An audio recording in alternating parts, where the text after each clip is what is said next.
પાટણમાં રામનવમીની ભવ્ય ઉજવણી, પોલીસના ચુસ્ત બંદોબસ્ત વચ્ચે શોભાયાત્રા સંપન્ન થઈ। પાટણ શહેરમાં રામનવમી નિમિત્તે છીંડિયા દરવાજા પાસેના રામજી મંદિર ખાતેથી ભગવાન શ્રી રામની 38મી ભવ્ય શોભાયાત્રા નીકળી।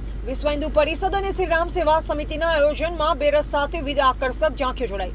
બપોરે 12:39 કલાકે મહાઆરતી બાદ શોભાયાત્રાનો પ્રારંભ થયો। એક રથમાં અયોધ્યાની મૂર્તિની પ્રતિકૃતિ અને બીજા રથમાં રામ, લક્ષ્મણ અને સીતાજીની મૂર્તિઓનું સ્થાપન કરવામાં આવ્યું। સીતારામ બાપુ, શંકર ભારતી બાપુ અને ફ્રાન્સના વિશ્વ ગોદાવરી માતા સહિત અનેક સાધુ સંતોએ આરતી ઉતારી। શોભાયાત્રામાં હવામાં ઉડતા હનુમાનજી વિશેષ આકર્ષણનું કેન્દ્ર બન્યા। ત્યારે આ સમગ્ર રથયાત્રા શાંતિપૂર્ણ રીતે પૂર્ણ થાય તે માટે પોલીસ દ્વારા ચુસ્ત બંદોબસ્ત ગોઠવી દેવામાં આવ્યો હતો। આજે 42 ડિગ્રી તાપમાન વચ્ચે પાટણ પોલીસે સુપેરે કામગીરી બજાવી। અંગત દજાડતી ગરમીમાં પાટણ એ ડિવિઝન પીઆઈ ભોઈ સાહેબ, આઉટપોસ્ટ હેડ કોન્સ્ટેબલ અલુભા સહિતના પોલીસ કર્મીઓ ખડેપગે રહી રથયાત્રા દરમિયાન કોઈ અનિચ્છનીય બનાવ ન બને તે માટે પોતાની ફરજ અદા કરી। ત્યારે આ પોલીસ કર્મીઓને તેમની કામગીરી માટે ધન્યવાદ આપીએ તેટલા ઓછા છે। અહેવાલ માનસી ચૌધરી, સંબંધ ભારત ન્યૂઝ, પાટણ।